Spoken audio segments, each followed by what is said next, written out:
뉴스업 시작하겠습니다. 오늘 전국에 추위를 부르는 비가 내립니다. 강원 산간에는 올가을 첫눈 가능성도 있는데요. 자세한 날씨 기상캐스터 연결해서 알아보겠습니다. 윤수빈 캐스터. 네, 상암동 야외 스튜디오에 나와 있습니다. 네, 오늘 전국에 비 예보가 있는데 지금 서울 날씨는 어떻습니까? 네, 현재 서울은 하늘빛이 흐리거나 약하게 빗방울 정도만 떨어지고 있습니다. 하지만 서쪽 지방부터 점차 비가 시작되겠고 오전 중에는 그 밖에 전국으로 확대하겠는데요.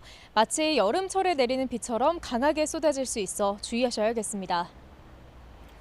네, 비가 내리면서 기온도 크게 떨어진다고요? 네, 맞습니다. 현재 서울 기온은 18도로 아침에는 비구름이 이불 역할을 해주면서 많이 쌀쌀하진 않습니다. 하지만 낮 동안에는 강한 비바람이 불며 기온이 거의 오르지 못하겠는데요. 오늘 서울 한낮 기온은 19도로 어제보다 무려 7도가량이나 낮겠습니다. 급격히 쌀쌀해진 날씨에 감기 걸리지 않도록 옷차림 따뜻하게 하고 나오시기 바랍니다. 자세한 레이더 화면부터 살펴보겠습니다. 서해상에서 발달한 비구름의 영향으로 현재 서해안과 제주도에 비가 내리고 있습니다. 이 비구름은 점차 내륙으로 유입되겠고 그 밖에 전국으로 확대하겠는데요. 내일까지 영동에 최고 120mm 이상, 경남 남해안에도 많게는 100mm가 넘는 큰 비가 오겠고 서울 등 그 밖의 지역도 최고 60에서 80mm로 가을비치고 양이 많겠습니다. 특히 기온이 낮은 강원 높은 산간에는 올가을 첫눈이 내릴 가능성도 있겠습니다. 자세한 지역별 현재 기온 살펴보겠습니다. 서울 18도, 청주 17.7도, 광주는 18.8도를 보이고 있습니다.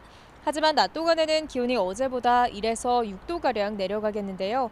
오늘 서울 한낮 기온 19도, 대전과 대구는 22도에 머무르겠습니다. 중부지방의 비는 내일 오전이면 대부분 그치겠지만 강원 동해안과 충청 이남은 오후까지 이어지는 곳도 있겠습니다. 이후 비가 그친 뒤에는 강한 한기가 남하하면서 휴일 아침에는 올가을 가장 추운 날씨가 찾아올 전망입니다. 모레까지는 달의 일령이 강해 해수면의 높이가 높은 기간입니다. 해안가에서는 만조시 저지대 침수 피해가 발생하지 않도록 각별히 유의해 주시기 바랍니다. 지금까지 YTN 윤수빈입니다.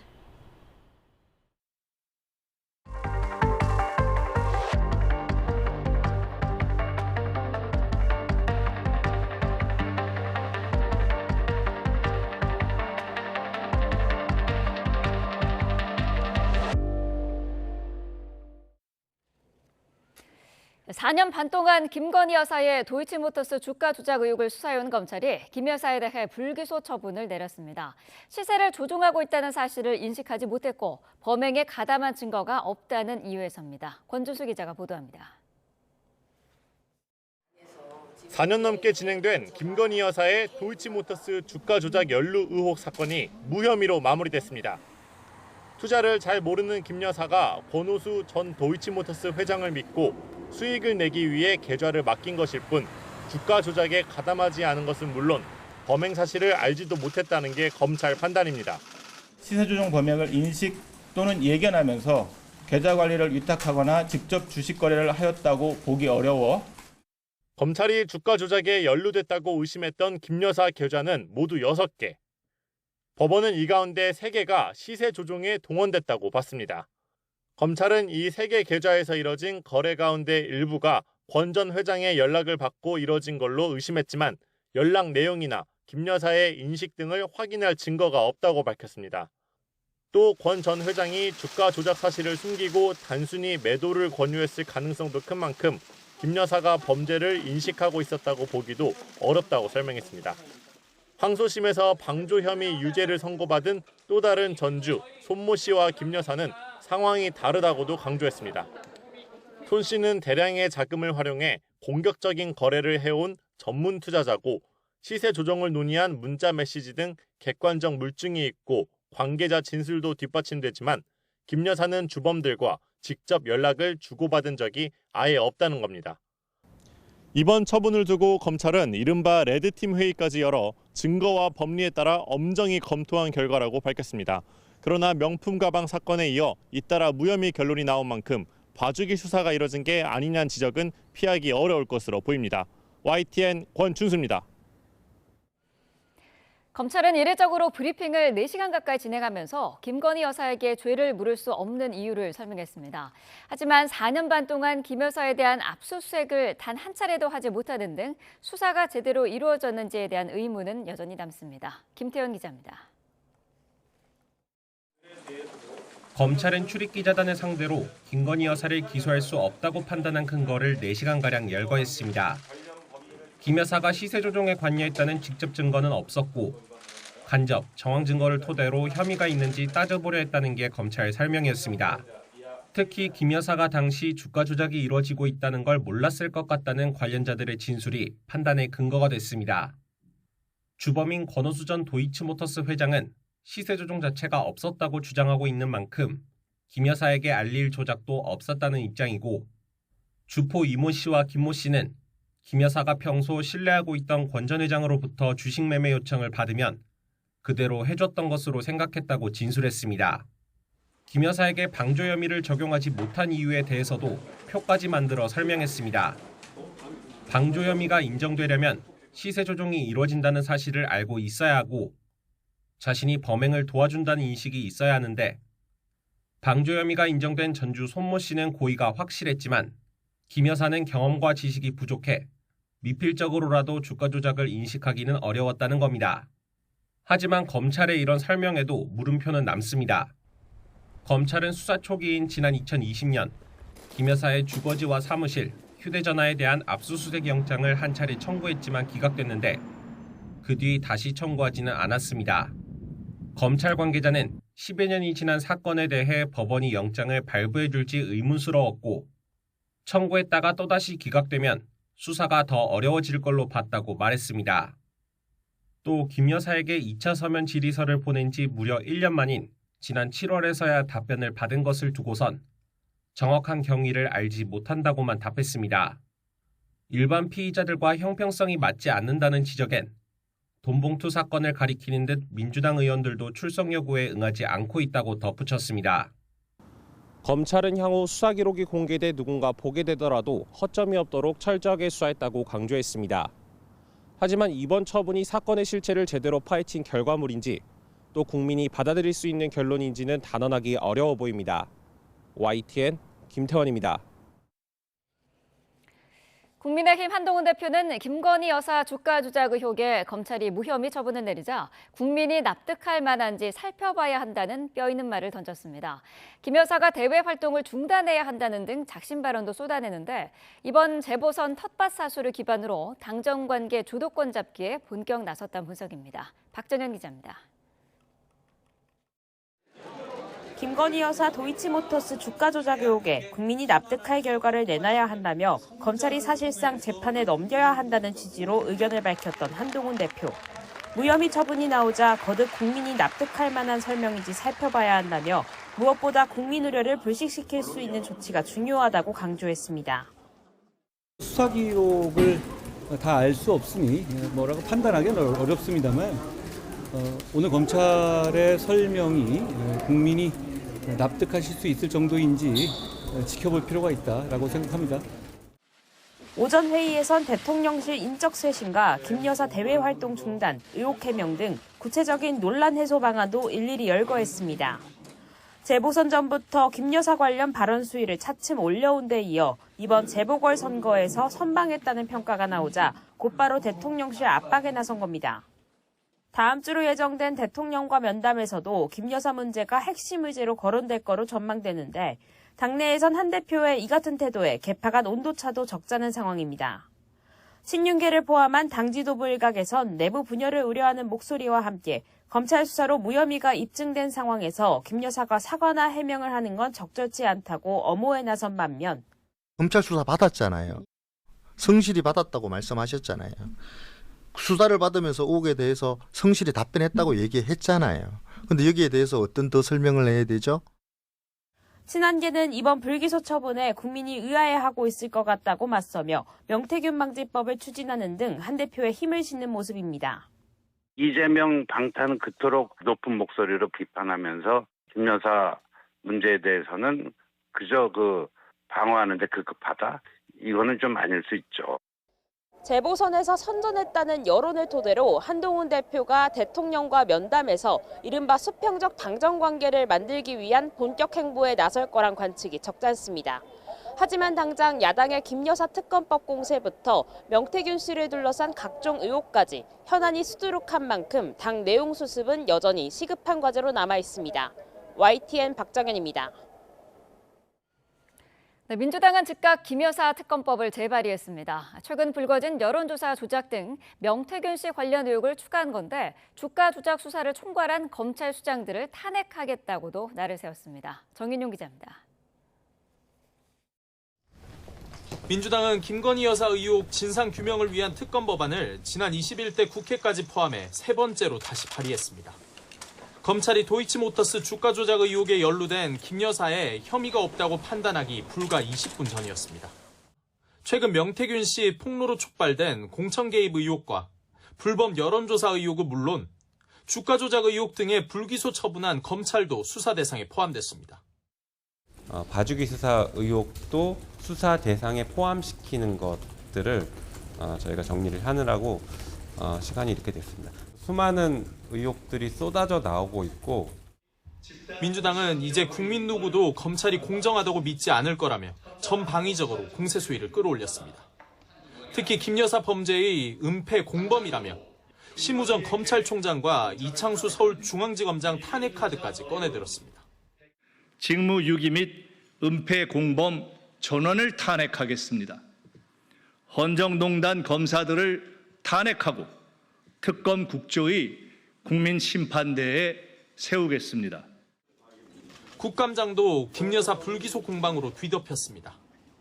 민주당은 검찰 치욕의 역사라고 맹비난했고 국민들이 다 답답해하는 것은 핸드백은 받았지만 청탁금지법 위반은 아니라고 그러고 통정매매 정황은 있으나 주가 조작은 아니라고 하는.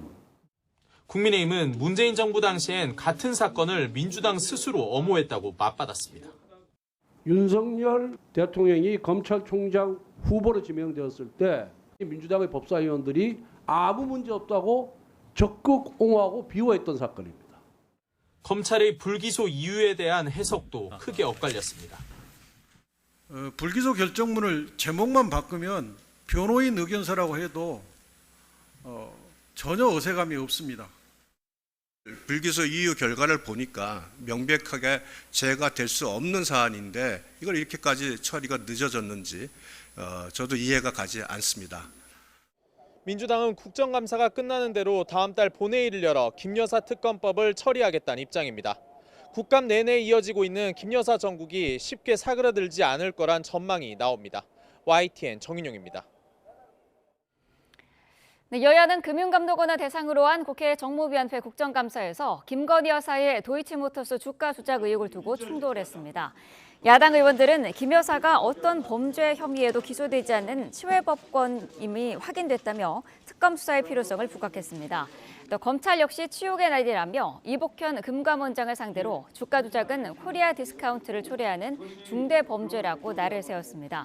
반면 여당 의원들은 민주당이 윤석열 정권을 무너뜨려 조기 대선으로 이재명 대표를 구명하려고 특검을 주장한다며 정치 공세라고 맞받았습니다. 국회 법제사법위원회는 서울중앙지검 등 수도권 주요 검찰청을 대상으로 국정감사를 진행합니다. 국감에선 어제 서울중앙지검이 불기소 처분한 김건희 여사 주가 조작 연루 의혹을 놓고 여야 간 치열한 공방이 예상됩니다. 야당이 김 여사 불기소 처분에 반발해 추진하기로 한 심우정 검찰총장과 이창수 중앙지검장 탄핵 소추를 두고도 충돌할 거로 보입니다. 이태원 참사 당시 인파가 몰릴 것을 예상하고도 적절하게 조치하지 않은 혐의로 재판에 넘겨진 김광호 전 서울경찰청장이 1심에서 무죄를 선고받았습니다. 재판부는 김 전 청장이 보고받은 내용만으로 참사를 예견하기 어려웠다고 판단했습니다. 배민혁 기자가 보도합니다. 재판부는 김광호 전 서울경찰청장이 참사를 예측할 수 없었고 사고를 안 뒤에도 바로 대응했다며 업무상 과실치사상 혐의에 대해 무죄를 선고했습니다. 서울경찰청장은 서울시 전체를 담당하는 만큼 용산경찰서의 정보보고에 의존할 수밖에 없는데 보고 내용을 볼 때 사고 우려나 대비가 필요하다는 정보까지는 파악할 수 없었을 것으로 판단했습니다. 또 사전에 다양한 부서의 안전대책 수립을 지시했고 당시 지시가 비현실적이거나 추상적인 수준에 불과하다고 단언하기 어렵다고 설명했습니다. 사고 보고를 받은 뒤에도 김 전 청장이 경찰 기동대 급파를 지시한 점을 언급하며 김 전 청장의 업무상 과실로 피해가 커졌다고 보기도 어렵다고 밝혔습니다. 사고 당시 서울청 상황관리관이었던 류미진 전 인사교육과장과 정대경 전 112 상황팀장에게도 무죄가 선고됐습니다. 재판부는 류 전 과장이 상황실을 벗어나 근무하면서 보고가 지연되지 않게 제대로 조치하지 않은 건 업무상 과실이라면서도 이로 인해 인명피해를 막지 못했다고 보기는 어렵다고 설명했습니다.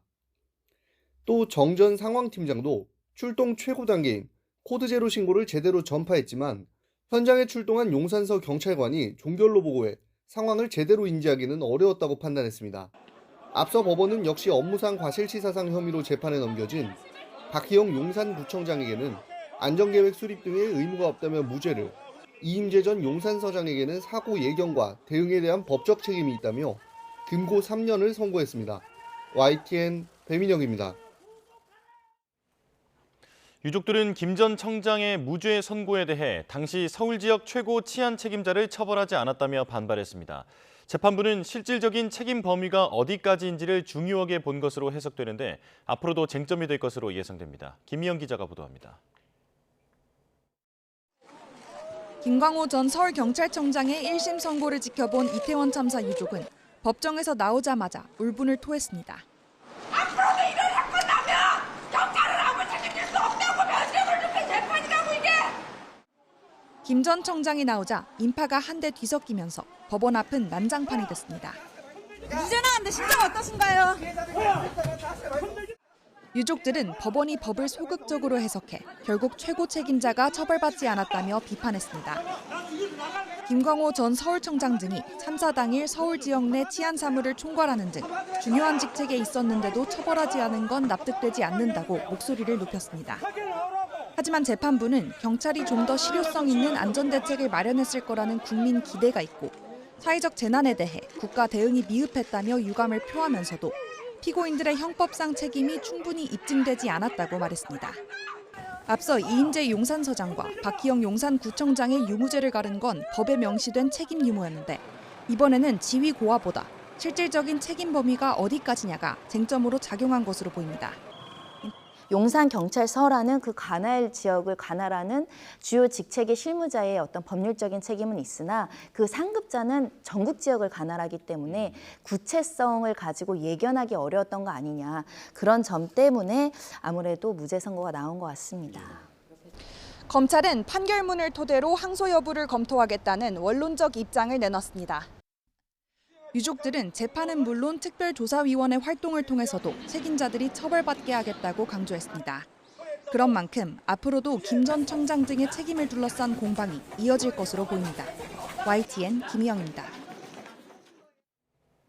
현직 경찰관이 3억 원 상당의 압수물을 빼돌렸다가 구속되는가 하면 이번에는 다른 경찰관이 보이스피싱 수사 도중 압수한 현금을 훔친 혐의로 긴급 체포됐습니다.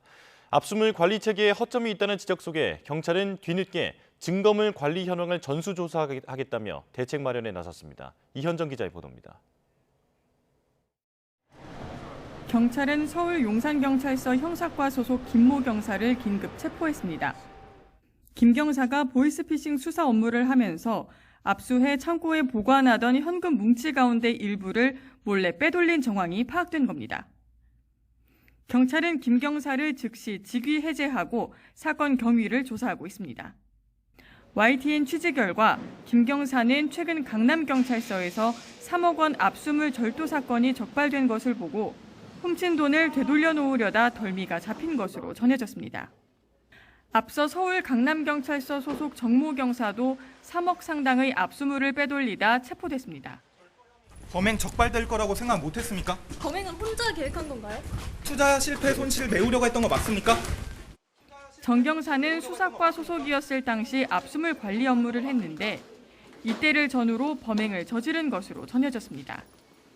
바코드 등 식별 장치를 건건히 붙였는데도 경찰 기강회의로 인해 압수물 관리에 커다란 구멍이 뚫린 겁니다. 압수물을 관리하는 사람이 따로 있잖아요. 각자의 어떤 크로스 체킹을 통해서 좀 관리를 좀 더 강화해야 되지 않을까 생각이 들어요. 도둑도 아닌 다름 아닌 경찰 손에. 그것도 경찰서에 보관하던 압수물이 잇따라 털리자 경찰청은 뒤늦게 증거물 전수조사에 나서겠다고 밝혔습니다. YTN 이현정입니다. 5년 동안 80번에 걸쳐 단속 카메라에 적발되는 등 상습적으로 교통신호를 어겼던 대포차 운전자가 경찰에 적발됐습니다. 경기 북부경찰청은 자동차관리법 위반 등의 혐의로 50대 태국 국적 남성 A씨를 검거했습니다.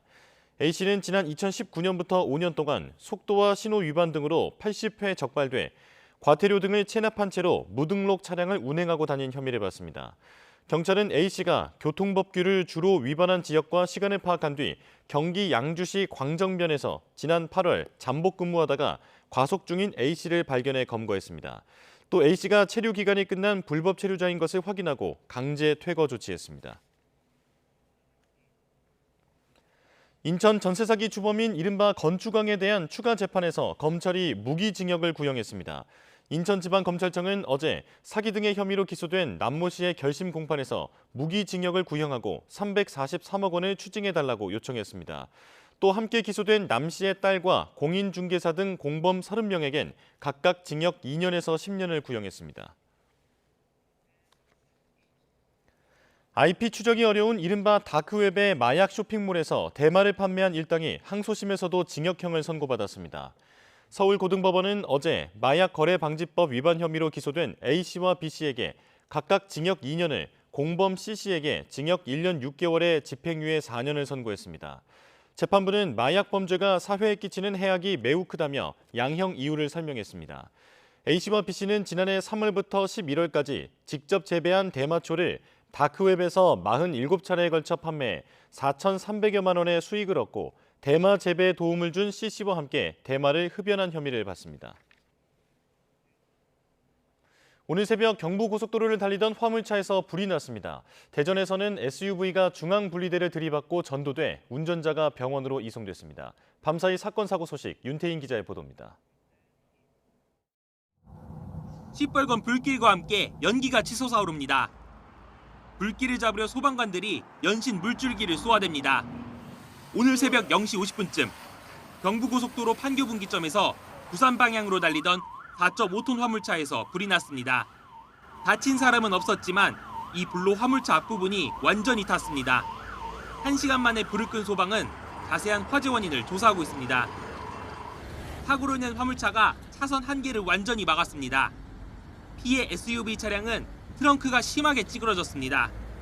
영동고속도로 안산분기점에서 인천 방향으로 가던 7.5톤 화물차와 SUV 2대가 잇따라 부딪힌 건 어젯밤 10시 20분쯤.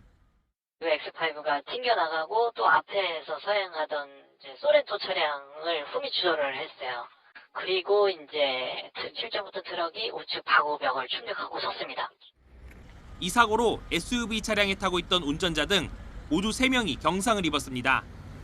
경찰은 화물차 운전자의 전방주시 태만으로 사고가 난 것으로 보고 자세한 원인을 조사하고 있습니다. 1시간 뒤쯤 대전 대사동에 있는 보문산 공원 오거리 근처에서 SUV 한 대가 중앙분리대에 부딪혀 전도됐습니다. 거기 중앙분리대가 경계석으로 돼 있어요. 거기에 이제 부딪히면서 차가 이제 옆으로 넘어진 겁니다. 블랙박스 봐서는 속도가 그렇게 빠르지는 않아요. 이 사고로 40대 여성 운전자가 인근 병원으로 옮겨져 치료를 받고 있습니다. 경찰은 혈액 검사를 통해 운전자의 음주 여부 등을 확인할 예정이라고 밝혔습니다. 어제 저녁 7시 20분쯤 충남 보령시 주교면에 있는 주택창고에서 불이 났습니다. 불은 창고에 있던 화목난로에서 시작해 소방 추산 1,700만 원의 재산 피해를 냈습니다. 소방은 난로에서 시작된 불이 주변에 있던 땔감에 옮겨 붙은 것으로 보고 있습니다. YTN 윤태인입니다. 이스라엘이 팔레스타인 무장정파 하마스의 수장인 야히야 신와르를 제거했다고 공식 발표했습니다. 지난 7월 이란 수도에서 폭사한 한이에에 이어 그 후계자까지 잇따라 목숨을 잃은 건데 1년 넘게 이어지는 가자 전장에서 변곡점이 될지 관심입니다. 홍주혜 기자입니다. 16일 이스라엘이 가자 남부에서 하마스 대원들을 추적하다 탱크로 건물 하나를 공격했습니다. 3명이 사살됐는데 이 중 한 명이 하마스 수장 야히야 시나르와 닮았다고 보고 확인 작업에 들어갔습니다. 시나르가 과거 수감됐을 때 확보해둔 DNA와 치과 치료 기록 등을 토대로 숨진 사람이 시나르가 맞는다는 걸 밝혀냈습니다. 하마스 최고 정치 지도자 이스마일 하니예가 이란에서 폭사한 지 2달여 만에 후임자 역시 살해된 겁니다. 특히 시나르는 지난해 10월 7일 하마스의 이스라엘 기습 공격을 설계해 이스라엘에선 1순위 표적으로 꼽혀온 인물입니다.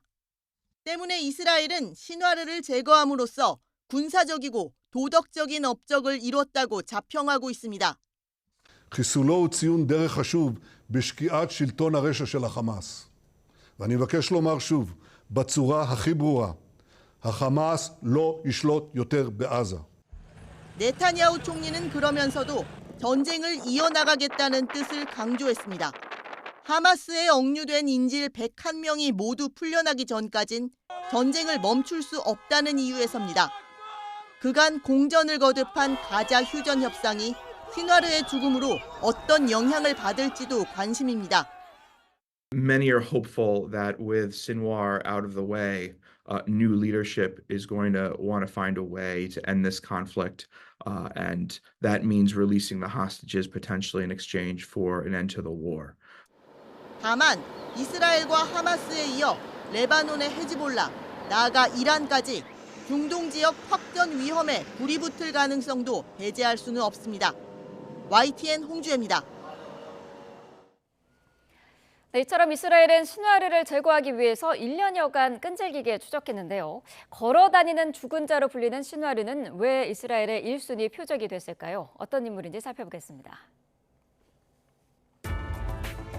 무장정파 하마스 1인자로 불리던 야히야 시나르, 1962년 팔레스타인 가자 지구의 칸 유니스라는 난민촌에서 태어난 것으로 알려졌습니다.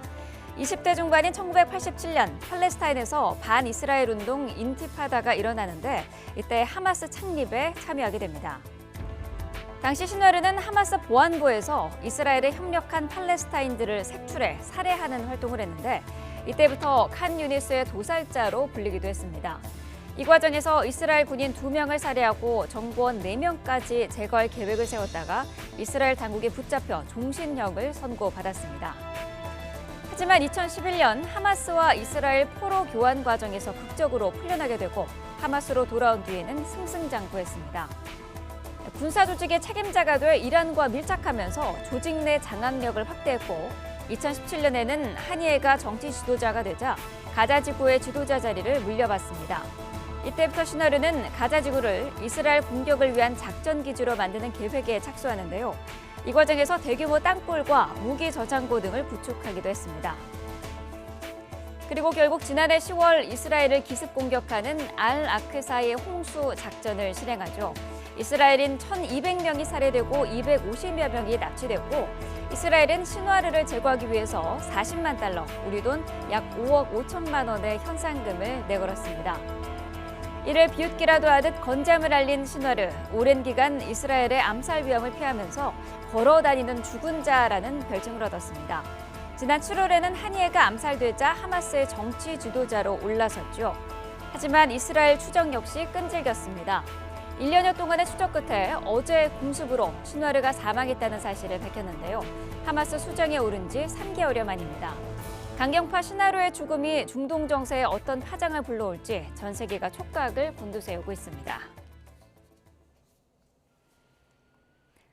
해리스 미국 부통령은 이스라엘이 하마스의 수장 시나르를 제거하자 정의가 실현됐다며 이제 전쟁을 끝내야 한다고 강조했습니다.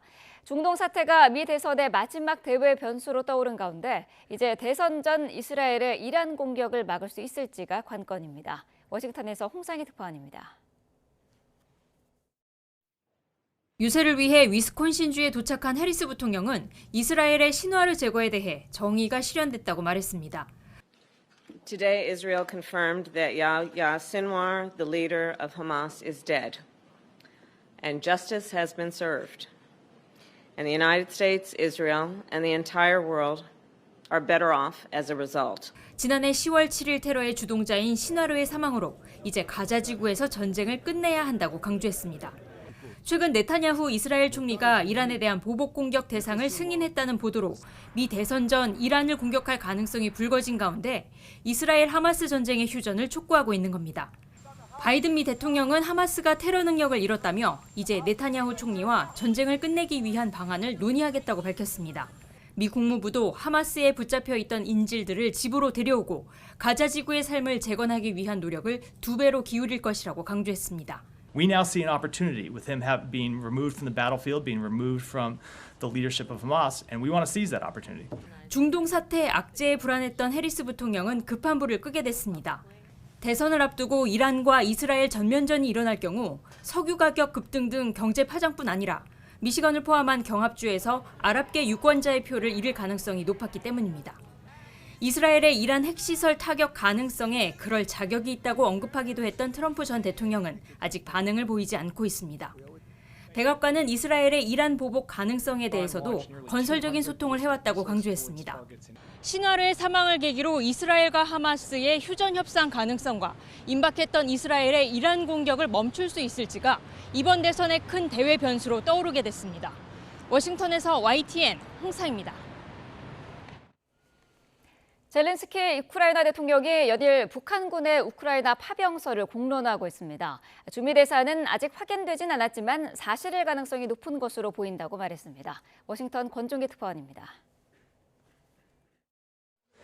유럽연합 정상회의에 참석한 뒤 기자회견을 연 젤렌스키 우크라이나 대통령은 북한이 파병을 준비 중인 병력이 10,000명 규모라고 말했습니다. 아직 병력 이동이 이루어지진 않았지만 우크라이나 정부 당국이 북한군 움직임을 첩보로 입수했다고 설명했습니다. They are preparing on their land 10,000 soldiers, but they didn't move them already to Ukraine or to Russia. 젤렌스키 대통령은 북한군 파병에 앞서 전술 인력과 장교는 이미 파견됐다고 주장했습니다. 이들은 러시아가 점령한 우크라이나 영토에 들어와 있다면서도 정확한 숫자는 파악되지 않았다고 말했습니다. From our intelligence, we've got information that North Korea sent technical personnel and officers to Ukraine on temporary occupied territories.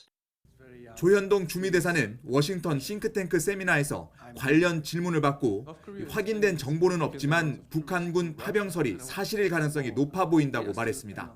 그러면서 이제 북한 문제를 한미 두 나라가 아닌 더 광범위한 차원에서 다뤄야 할 때라고 밝혔습니다.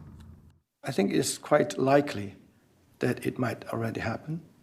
But if that is the case, I think this is something we have to deal with in a very serious manner. 주미대사는 북러 군사 협력으로 아시아와 유럽의 안보가 얼마나 상호 연관돼 있는지 알 수 있다며 공조 필요성을 강조했습니다. 하지만 러시아는 미국도 동의하지 않는 거짓말이라며 북한 파병설을 계속해서 부인했습니다. 워싱턴에서 YTN 권중기입니다. 김정은 북한 국무위원장이 한국을 적국, 타국 등으로 부르면서 자신들의 주권을 침해하면 물리력을 거침없이 사용하겠다고 위협했습니다. 조선중앙통신은 김 위원장이 어제 북한군 제2군단 지휘부를 방문한 자리에서 남북 연결 육로 폭파가 단순한 물리적 폐쇄만을 의지하지 않는다며 이같이 밝혔다고 보도했습니다. 김 위원장은 남북 육로를 완전히 차단한 건 세기를 이어 끈질기게 이어온 서울과의 악연을 잘라버리고 부질없는 동족의식과 통일이라는 비현실적 인식을 깨끗이 털어버리기 위해서라고 말했습니다. 그러면서 철저한 적국인 한국으로부터 우리의 주권이 침해당한다면 더는 조건 여하의 구애됨이 없이 거침없이 물리력이 사용될 수 있음을 알리는 마지막 선고이기도 했다고 주장했습니다. 김 위원장은 전투 대기 태세로 전환한 관할 여단 준비 상태를 점검한 뒤 군사행동 계획을 담은 중요 문건을 검토했다고 통신은 전했는데 공개된 사진 속 김 위원장 앞에 펼쳐놓은 작전 지도에는 흐릿하지만 서울로 보이는 문구도 식별됐습니다.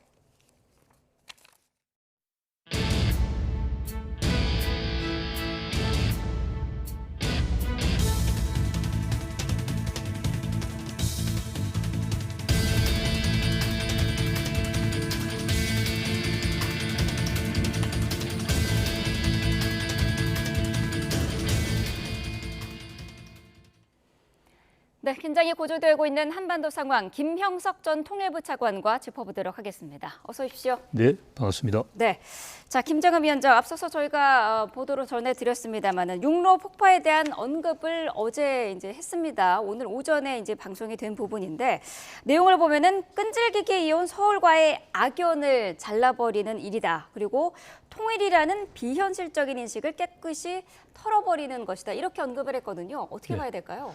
일단 이제 그 제시한 메시지가 새로운 건 아닙니다. 네. 그런데 왜 이 시점에 이 상황에서 이제 김정은이 나와서 이야기했을까라는 건데요. 네. 이거는 이제 어떻게 보면 김정은이 일종의 위기감을 느끼지 않았을까 싶어요. 네. 그러니까 14일 날 평양에서 국방 안전 협의회를 소집을 합니다. 그렇게 해서 이제 평양에 자기들이 주장하는 이제 무인기가 상공에 등장해서 이제 드론을 이제 소위 전단을 뿌렸다라는 거죠. 그러면 그거는 북한으로서는 엄청난 위기감이에요.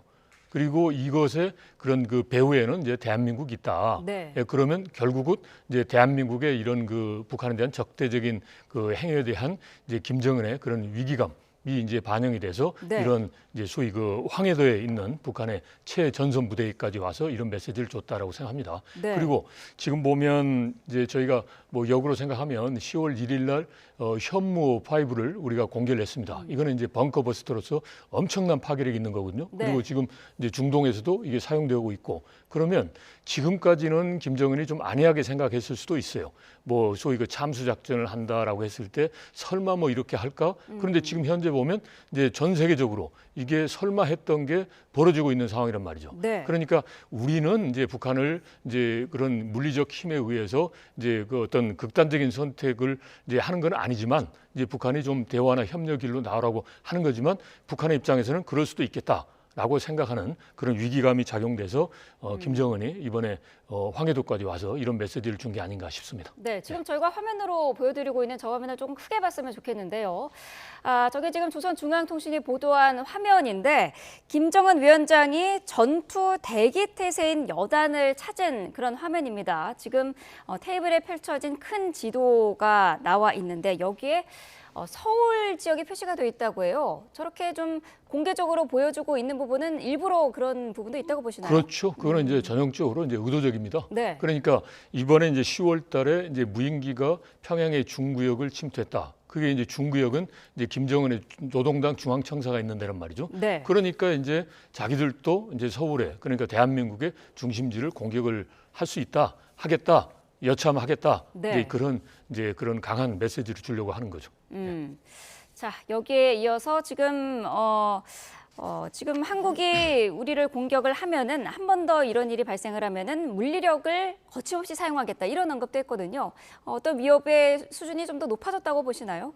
그 기존에 했던 겁니다. 왜냐하면 이제 일종의 자신들의 주권이 침해된다. 그러면 가만히 있지 않겠다. 네. 기본이 이제 북한이 보면 이제 강대강 힘에는 밀리지 않겠다. 지금은 어떻게 보면 힘에 의해서 서로 이제 대립하고 대결하는 그런 국면이거든요. 네. 여기에 밀려나지 않겠다라는 거고 혹여나 있을 이제 자기네들이 보면 이번에 이제 뭐 이제 폭파도 하고 여러 가지 도발 행위도 하고 앞으로 예를 들어서 이제 미국 대선이라든지 상황 변화를 위해서 도발을 할 수도 있잖아요. 네. 그러면 그 도발에 대해서 이제 우리 대한민국과 국제사회가 북한에게 심각한 그런 이제 부담을 줄 수 있는 그런 행위를 할 가능성도 있단 말이죠. 네. 그래서 그걸 사전에 차단하기 위한 이제 그런 엄포성 경고다라고 이제 볼 수가 있겠습니다. 네, 저희가 지금 김정은이 지도를 펼쳐서 이제 보고 있는 모습도 조금 전에 봤는데 서울의 지도였단 말이죠. 네. 그리고 최근 또 뒤집어 보면은 북한이 쓰레기 풍선을 날려보내면서 그 가운데 일부에서 GPS가 발견되는 네. 그런 부분도 있기 때문에 좀 염려가 되는 부분이 있는데 서울의 상공이라든지 이런 부분을 좀 많이 구체적으로 좀 들여다보고 있다 이렇게 볼 수가 있을까요? 볼 수 있습니다. 그리고 지금 현재 보면 이제 무슨 뭐 GPS 이야기를 하지만 네. 물리적 측면에서 보면 북한이 이제 소위 그 우리를 공격할 수 있는 그러한 그런 그 수준과 능력은 가지고 있는 거거든요. 네. 그런데 그걸 하질 않고 있습니다. 왜냐하면 그걸 했을 때는 기본적으로 전쟁 행위가 되는 거고 네. 이제 북한 표현을 하면 거기에 따라서 엄청난 그런 이제 그 반발과 그다음에 이제 북한에 대한 피해가 있기 때문에 그걸 네. 하지 못하는 거예요. 그러니까 할 수 없어서가 아니라 그걸 지금 현재 상황에서는 그걸 못 하고 자기들한테 그게 아직까지는 이제 그 이해관계에 있어서는 좀 떨어진다라는 거기 때문에 네. 이런 부분에 대해서 우리가 소홀하게 생각해서는 안 되죠. 예. 네, 알겠습니다. 자, 어제는 또 북한이 남북 연결도로 폭파 소식을 이틀 만에 예. 공개를 하기도 했습니다. 4년 전에 이제 남북 공동 연락사무소 폭파가 있었는데 그때는 2시간 만에 속보를 냈는데 이번에는 이틀 만에 이렇게 공개를 한 이유가 있을까요? 제가 보기에는 뭐 다른 특별한 의도는 없다라고 봅니다. 네. 왜냐하면 이제 도로 폭파하는 것 자체는 이미 예고됐던 거기 때문에 네. 이제 그런데 그때 그 상황을 보면 북한 내부에서 보면 어떻게 보면 이제 우선순위가 밀렸을 가능성이 높아요. 그러니까 지금 이제 오늘 또 김정은이가 특별하게 와서 이제 이렇게 메시지 주는 것처럼 네. 이제 그때 그 당시에 15일 날 이제 폭파가 있을 때 보면 김여정이가 계속 무인기의 소행 그 배후에 이제 우리 군부가 있고 여기에 대해서 이제 엄청난 후과가 있을 것이다, 대가를 치를 것이다. 그리고 이런 거는 이제 미국이 사주했으니까 미국이 책임져야 된다. 이런 쪽으로 계속했어요. 그리고 네. 또 이제 여러 가지 어떻게 보면 이제 이제 전투 태세 준비라든지 이런 부분을 하고 있어서 네. 이제 사실상 이제 우선순위가 밀려 있는 게 아니냐. 그리고 폭발을 했고 그거는 대외적으로 이미 다 되어 있고 네. 이걸 또 대내적으로 메시지 하는 것은 새로운 건 아니니까. 그리고 대내적으로도 보면 무슨 뭐 140만의 청년들이 뭐 탄원서 낸다든지 그다음에 뭐 북한 전역에 의해서 걸기대 한다든지 네. 그러니까 내부적으로는 그걸 시급하게 빨리 내서 이제 내부의 통제라든지 이걸 할 이제 그런 유인이 좀 떨어졌던 거죠. 그러니까 즉 무인기 부분에 보다 더 집중했다라는 그런 차원에 좀 늦어진 것 같고 그다음에 네. 또 하나는 오늘 아침에 지금 김여정이가 일찍 담화를 냈어요. 우리 언론 보도를 보면서. 그래서 네. 어제 우리 합참에서 북한이 공개한 사진 중에 하나가 우리 사진이다. 저작권 하니까 네. 그건 아니다. 그거는 이제 미국의 MBC 방송이라든지 로이터 통신 이런 데서 동영상 한 거 가지고 이제 일부 이제 찍었다라고 하는 거예요. 그러니까 네. 그만큼 우리 내부의 동향도 보고 이제 소위 이제 이런 부분에 대해서 이제 그 집착을 하고 있는데 자기들이 봤을 때 사진을 공개하는데 마땅히 이게 북한 주민들이 봤을 때 야 이게 드디어 폭파했구나라는 어떤 게 좀 자극적인 그런 사진이 이제 없어서 그걸 확보하는데 좀 시간이 필요했을 수도 있다 싶습니다. 그래서 네. 이틀 후에 냈다라고 해서 다른 특별한 의도가 있느냐라고 뭐 그렇게 해석할 필요는 없지 않나 싶습니다. 그 공개된 사진과 관련해서는 사실 북한 측에서도 저 정도의 그 쇼라고 할까요? 그런 거를 하려면은 촬영이라든지 그런 게 있었을 것 같은데 그게 없었던 건가 싶기도 한데요. 없었겠죠. 있었으면 그거 활용을 했을 텐데. 네, 예, 네. 알겠습니다. 네. 자, 지금 뭐 그 공개한 시기가 이틀 지난 거에 대해서는 특별한 의도가 없다고 하셨는데 어떤 일정한 흐름에 따라서 이제 북한이 내부적으로도 네. 공개를 하고 있는 그런 상황인 것 같은데요. 이거와 관련을 해가지고 김정은이 사실 렉서스 차량이 그 현장에서 네, 확인이 네. 됐기 때문에 우리 군 당국도 김정은이 현지 시찰을 한 거 아니냐 이거를 가능성을 높게 지금 분석을 하고 있는데 예. 만약에 시찰을 했었다면은 조만간 공개가 되지 않을까 싶거든요. 그러니까 이제 14일 날 김정은이 이제 북한 보도에 따르면 네. 14일 날 이제 김정은이 평양에서 국방 안전 협의회를 소집을 했어요. 네. 그리고 거기에서 이제 모든 상황을 좀 파악한 거죠. 네. 그 다음에 15일 날 철도 도로가 폭파됐고, 그 다음에 이제 오늘 보도에 보면 17일 날 황해도에 있는 2군단 지부를 이제 방문한 걸 테니까 네. 여러 가지 동선을 쭉 보면 일정을 보면 이제 봤을 가능성이 매우 높죠. 네. 예, 그런데 이걸 왜 공개를 안 했을까? 그건 뭐 북한 내부의 사정이겠습니다만은 뭐 이거는 이제 한번 지켜봐야 되겠습니다. 알겠습니다. 자, 어제는 또 이 폭파 장면을 보도를 하면서 이 헌법에 대한민국을 적대 국가로 규정한 사실을 사실 좀 끼워 넣듯이 공개를 하기도 했거든요. 헌법을 개정한 다음에 열흘 만에 공개한 건데 이 부분은 어떻게 보시나요? 이게 어떻게 보면 이제 했으면 바로 공개를 해야 되는데 네. 하지 않은 이유예요. 근데 어제 표현을 보면 이제 헌법의 적대 국가로 규제된 거에 따라서 그 헌법의 요구에 따라서 이제 폭파했다라는 거죠. 네. 그러니까 이제 뭔가 헌법을 개정을 했다라는 거죠. 그래서 이걸 보면 왜 안 했을까라는 것은 뭐 내부적으로는 북한 내부에 있어서 이제 통일이라는 것 또 민족이라는 것 걷어내는 게 부담되니까 네. 내부의 어떤 그 공감대 형성을 위해서 늦춘다라는 이제 분석도 있는데 그것보다는 저는 이거 자체가 우리 내부를 교란하는 거거든요. 그러니까 자꾸 북한이 어떻게 하고 있을까라는 거니까 네. 궁금증을 계속 유발시키는 거예요. 그러니까 즉 우리 내부에 있어서의 그 화제의 중심에 북한을 이제 끌어들이는 하나에 되는 거죠. 이것도 당장 보면 규제라는 표현을 놓고 이거 헌법 개정을 했다 안 했다 그리고 더 나아가서 직설적인 말은 안 나오지만 네. 이게 대해서 정부가 이게 제대로 모르고 있는 거 아니냐? 뭐 이런 식으로 해서 이제 정부와 민간을 이간시킨다든지 뭐 이런 것도 있단 말이죠. 여러 가지. 그래서 네. 아마도 이게 슬쩍 끼어넣은 거는 이제 북한 내부에 그런 뭐 아직 공감도 형성 안 됐다라는 것도 있겠지만 네. 이제 우리 내부에 이제 여러 관심을 유발하고 우리 내부에서 뭔가 분열을 가져오려고 하는 것. 보면 오늘 이제 김여정이 담아 나오는 거는 어제 우리 언론에 나왔던 내용 가지고 아침에 이렇게 바로 반응을 보인단 말이죠. 그러니까 네. 우리 내부의 언론이라든지 이걸 잘 보면서 그걸 활용하기 위한 하나의 그 일종의 뭐 살라미 전술이라고 그럴까요? 아하. 이제 그런 여론에 대한 그 분열을 네. 위한 이제 목적이지 않을까 싶기도 합니다. 네. 또 주목할 부분이 주체 언어 사용도 예. 이제 중단하는 것으로 확인이 됐단 말이죠. 예. 이게 사실 김일성이 태어난 해를 기준으로 삼고 있기 때문에 북한에서는 굉장히 중요한데 이걸 더 이상 사용하지 않는다는 것은 어떤 의미일까요? 일단은 저 앞으로 지켜봐야 돼요. 그러니까 일부 매체에서는 또 주체라는 것도 있으니까 네. 그게 아직 뭐 지시가 제대로 전파 안 돼서 그럴 수도 있다 그러지만 일단 지켜봐야 돼요. 왜냐하면 2015년인가 그때 북한에서 평양 시각으로 했다가 네. 다시 또 회귀를 했단 말이죠. 그러니까 이게 제도 계속 될까라는 걸 지켜봐야 되는데 네. 일단 만약에 이제 이 주체라는 용어를 걷어낸다라고 하면 이거는 이제 당연히 이제 김정은이 이제 선대 김일성이나 김정일로부터 이제 독자적으로 자립해서 자기의 길을 간다. 소위 그 마이웨이를 간다. 네. 이제라는 걸 이제 보여주기 위한 것이다라고 이제 해석할 수 있는 거죠. 네. 자, 이런 가운데 지금 북한군이 러시아를 도와서 이제 파병이 돼 있다. 예. 이런 언론이 계속해서 예. 나오고 있습니다. 지금 우리 주미대사도 가능성이 높다고 언급을 했는데 차관님 보시기엔 어떻습니까? 가능성이 높아 보입니다. 네. 그러니까 일단은 최초의 발원지가 젤렌스키 대통령이 이제 정보다 그러면서 이야기를 했잖아요. 네. 거기에 대해서 러시아는 이거는 가짜 뉴스다. 그리고 우리나 서방권은 개연성이 이제 충분하다라는 네. 거니까 이 차원에서 보면 이제 개연성은 충분하겠다라고 싶습니다. 그리고 젤렌스키 대통령이 처음에 이제 발언한 게 중요한데 이게 바로 러시아와 우크라이나 간의 양자 간의 전쟁이 아니다. 네. 이미 이제 북한이 이제 개입을 했다. 이거는 이제 국제전이다라는 거죠. 그러면 이제 지금 현재 우크라이나 입장에서 보면 러시아하고 상대하는 데 힘든데 네. 여기서 서방권에서 좀 더 많은 힘을 좀 줬으면 좋겠다라는 의도가 깔려 있거든요. 특히 네. 이제 발언했던 게 이번에 나토에 가서도 한 거니까. 그래서 일단은 이제 그런 의도가 있다라고 하지만 그렇다고 해서 젤렌스키 대통령이 전혀 사실 무근인 걸 가지고 이야기할 그런 가능성은 매우 낮아 보인다라고 생각됩니다. 네. 뭐 10,000명이다라는 얘기도 있고 3,000명도 예, 안 된다라는 얘기도 있으면서 이제 규모도 엇갈리고 있고 예. 투입 부대도 후방 부대의 병력이라는 얘기도 있고요. 실전 경험을 축적하기 위해서 특수부대가 투입됐을 거다라는 전망도 있는데 여기에 대해서는 어떻게 생각하시나요? 여러 가지가 있을 수가 있는데 과거에 이제 북한의 사례를 보면 직접 뭐 전투병을 이제 파병한 경우는 없지 않습니까? 그래서 네.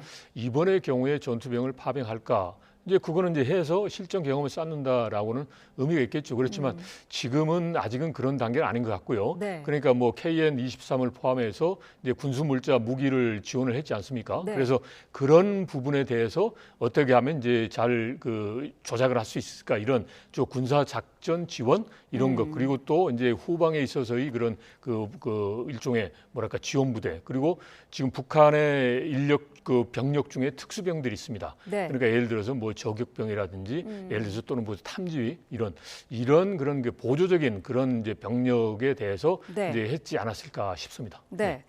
조현동 주미대사는 이제 이 북한 문제가 더 이상의 한미 문제가 아니다라고 하면서 더 광범위한 차원에서 다뤄야 한다라고 언급을 하셨는데 예. 어떤 의미라고 보시나요?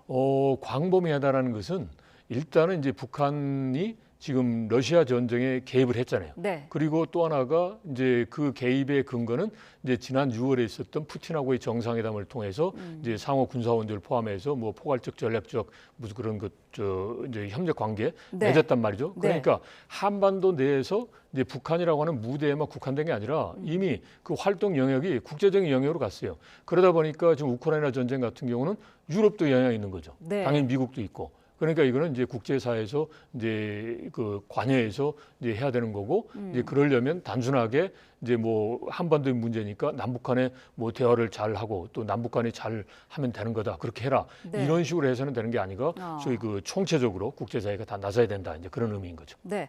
그런데 사실 이 국제사회가 나설 수 있는 방안이 유엔 안보리도 그렇고 이렇게 특별한 방안이 없지는 않느냐 이런 지적이 많거든요. 그러니까 이제 국제사회에서 가장 중요한 것은 이제 그런 그 규범에 대해서 자발적으로 이제 존중을 하고 따라야 되는데 소위 그런 그 일탈하는 국가들이 많이 있지 않습니까? 그게 안 됩니다. 그러면 결국은 그 힘과 그다음에 이제 힘으로 눌러야 되는 거죠. 뭐 그냥 말로만 안 되는 거죠.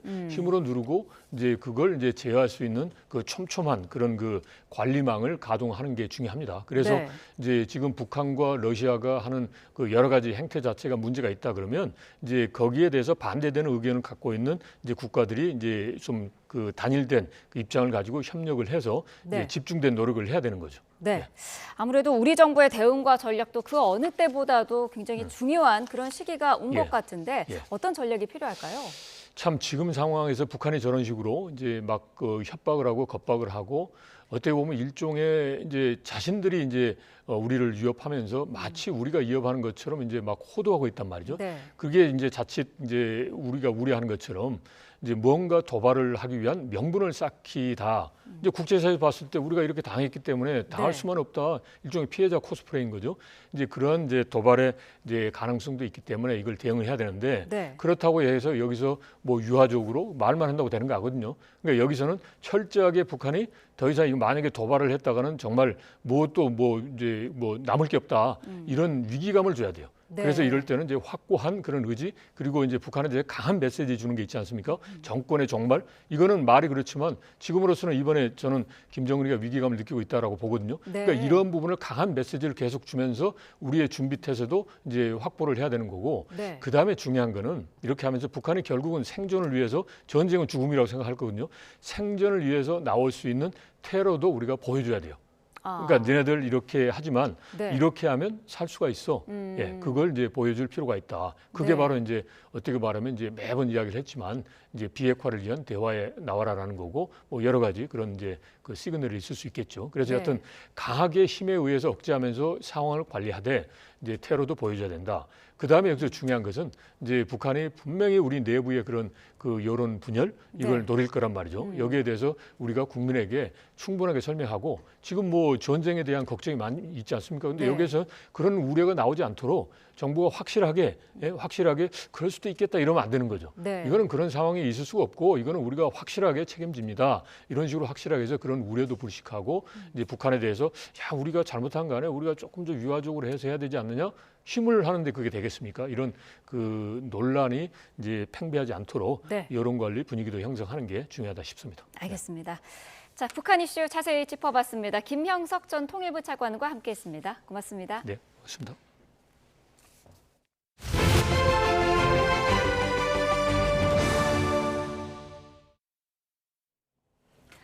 윤석열 대통령은 재보궐선거 다음 날 의료개혁 등 4대 개혁을 완수하겠다는 의지를 거듭 피력했습니다. 대통령실은 국민의힘 한동훈 대표의 발언이나 검찰의 김건희 여사 무혐의 처분 등 민감한 현안에는 공식 대응을 자제했습니다. 신윤정 기자가 보도합니다. 윤석열 대통령이 재보궐선거 다음 날 강원도 강릉을 찾았습니다. 출범 35주년을 맞은 국민운동단체 바르게 살기 운동 전국 회원대회에 현직 대통령으로는 처음 2년 연속 참석한 겁니다. 윤 대통령은 축사에서 의료개혁을 포함해 연금, 노동, 교육의 4대 개혁은 국가의 지속 가능한 발전을 위한 절체절명의 과제라며 멈추지 않겠다고 밝혔습니다. 많은 어려움이 있을 것이고 저항이 있을 것입니다. 하지만 저는 여러분과 함께 이 4대 개혁을 반드시 완수할 것입니다.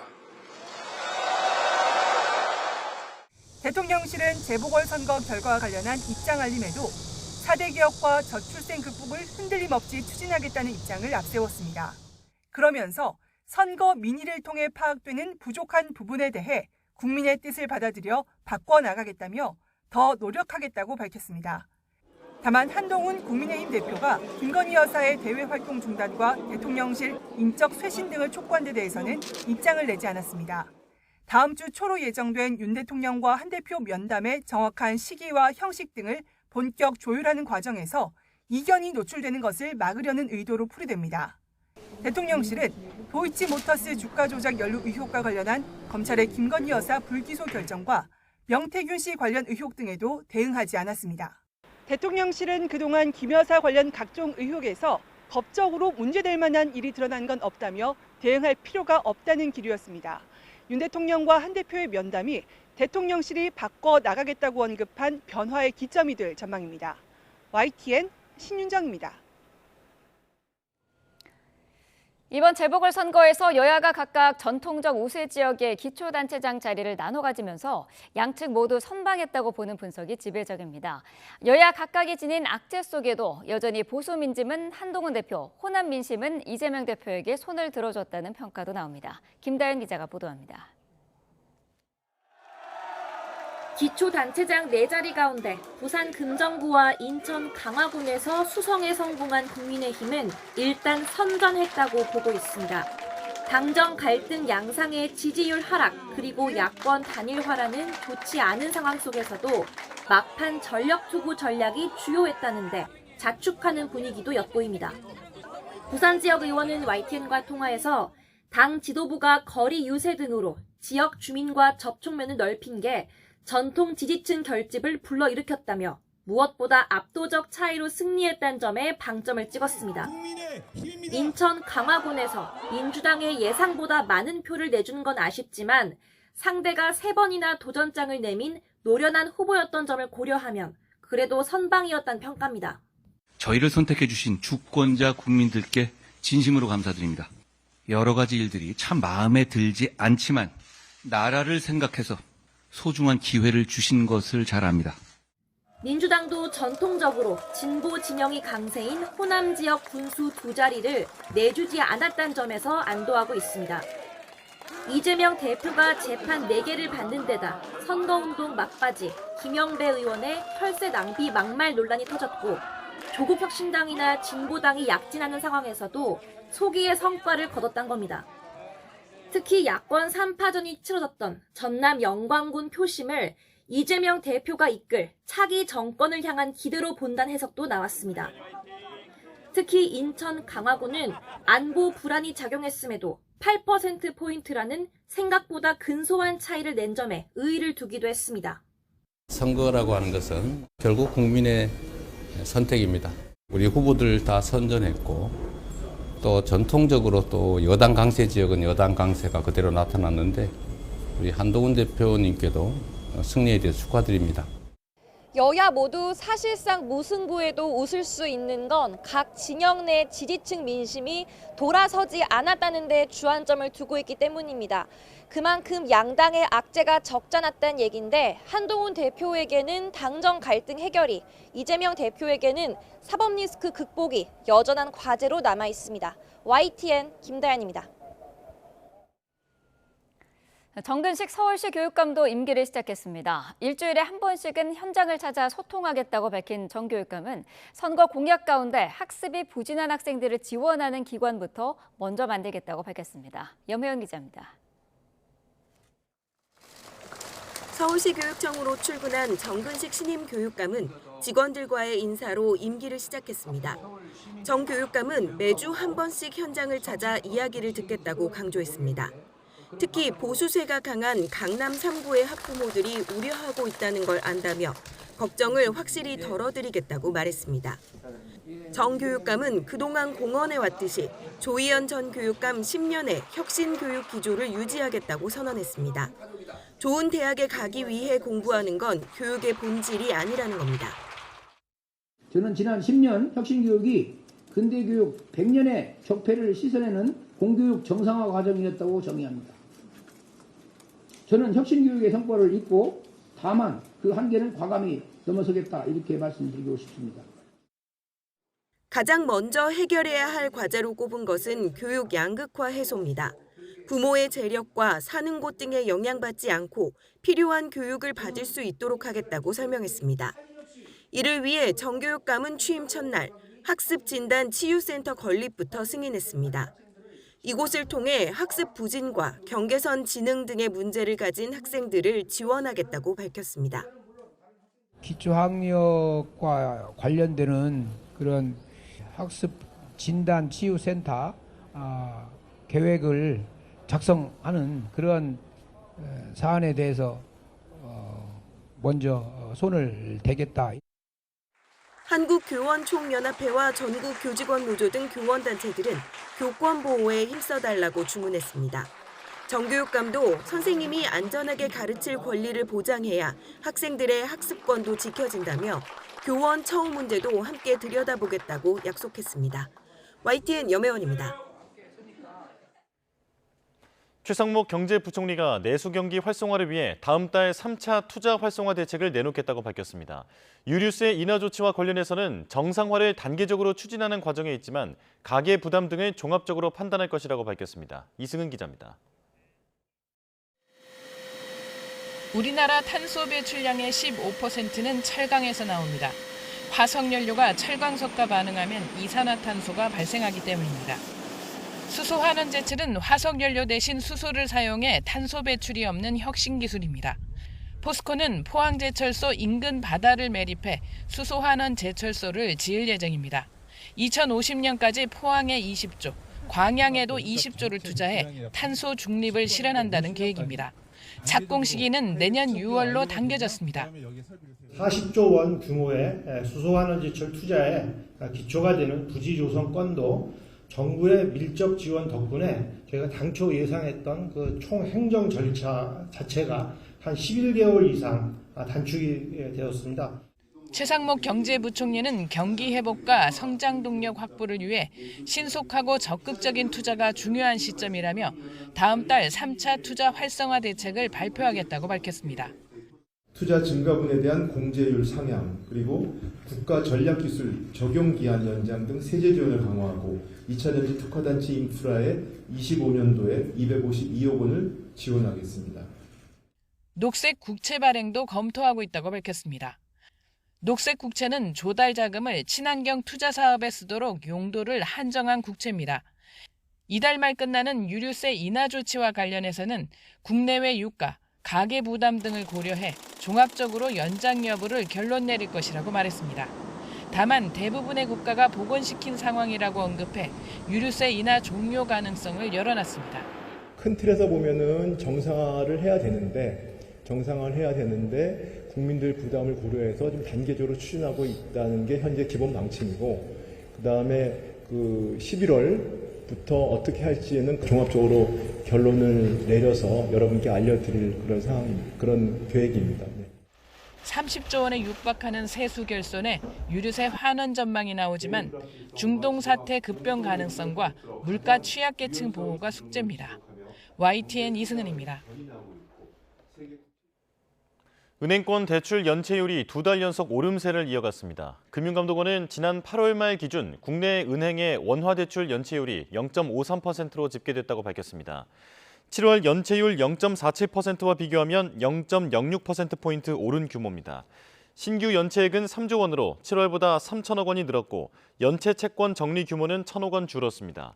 금감원은 신규 연체가 늘어난 데다 매각 등 연체 채권 정리 규모가 줄면서 연체율이 올라갔다고 설명했습니다.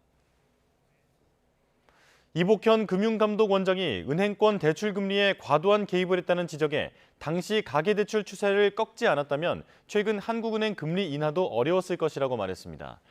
이 원장은 어제 국회 정무위원회 국정감사에서 금감원장 발언으로 금리가 왔다 갔다 해서는 절대 안 된다는 더불어민주당 유동수 의원의 지적에 이같이 답했습니다. 개입 방식이 잘 된 건 아니라면서도 은행권이 가계대출 금리를 높인 게 대출 규모를 줄이려는 것보다는 이익 증가 추세에 편승한 부분이 있어 주택담보대출 관리를 철저히 해달라고 요청한 것이라고 설명했습니다. 그러면서 당시 경제팀 공감대가 있었던 부분이라며 우연한 기회에 자신이 그 역할을 하게 됐을 뿐이라고 덧붙였습니다. 이복현 금융감독원장이 우크라이나 재건 테마주로 주목받은 뒤 주가 조작 의혹이 불거진 삼부토건에 대해 조사하고 있다고 밝혔습니다. 이 원장은 어제 국회 정무위원회 국정감사에서 삼부토건 주가 조작과 관련해 조사할 의향이 있느냐는 김현정 더불어민주당 의원 질의에 대해 이같이 말했습니다.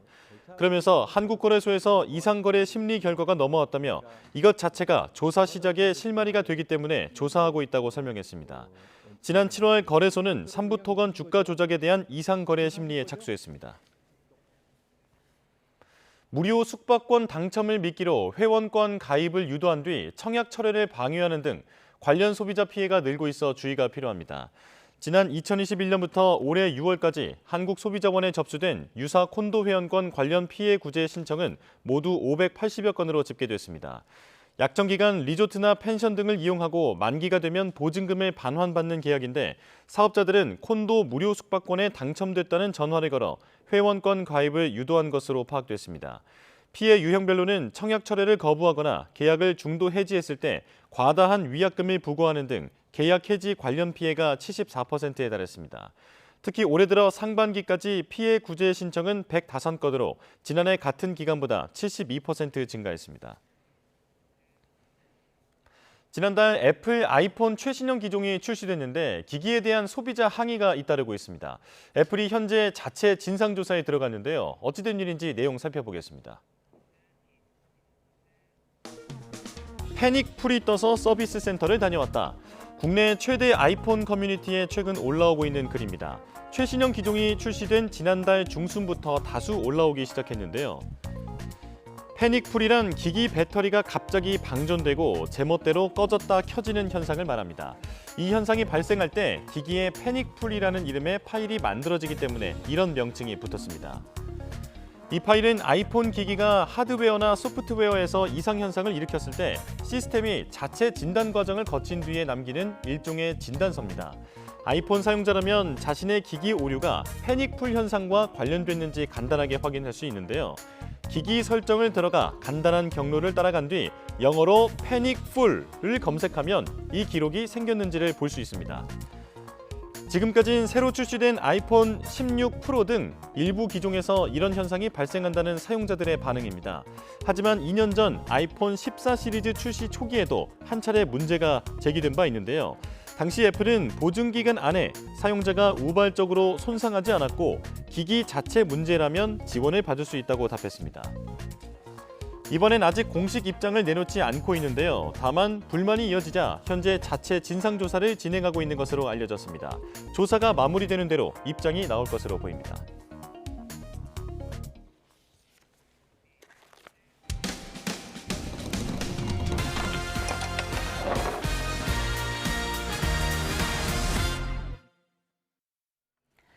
집에서도 아르바이트를 하면서 소득을 올릴 수 있다는 인터넷 광고 흔히 보실 텐데요. 성우를 할 수 있다며 돈만 뜯어내고 잠적하는 등 재택근무를 노린 신종 사기가 기승을 부리고 있습니다. 윤흥성 기자가 보도합니다. 30대 남성 A씨는 최근 인터넷에서 성우 아르바이트를 모집한다는 광고를 받습니다. 목소리에 자신이 있었던 터라 응모에 나섰고 결과는 합격이었습니다. 처음에는 한 페이지짜리를 주셔서 그걸 읽은 다음에 녹음 파일을 보내주니까 10,000원 입금이 바로 됐어요. 그렇게 해서 좀 신뢰가 쌓여가지고 이후 업체 측에서 마이크 등 장비값을 내면 다시 돌려준다고 해 입금을 했는데 상대방은 돈만 받고 연락이 뚝 끊겼습니다. 장비가 싼 금액부터 입금을 하니까 바로 15% 더해서 입금을 바로 해줬고요. 그 고급 장비를 한 730만 원대를 입금을 하니까 바로 입금이 안 되고 실제 SNS에는 성우를 할 수 있다는 글이 여러 떠돕니다. 취재진이 한 곳을 직접 찾아가 봤습니다. 성우를 모집한다는 업체가 위치해 있다고 밝힌 건물입니다. 취재진이 직접 사무실이 있는지 찾아보겠습니다.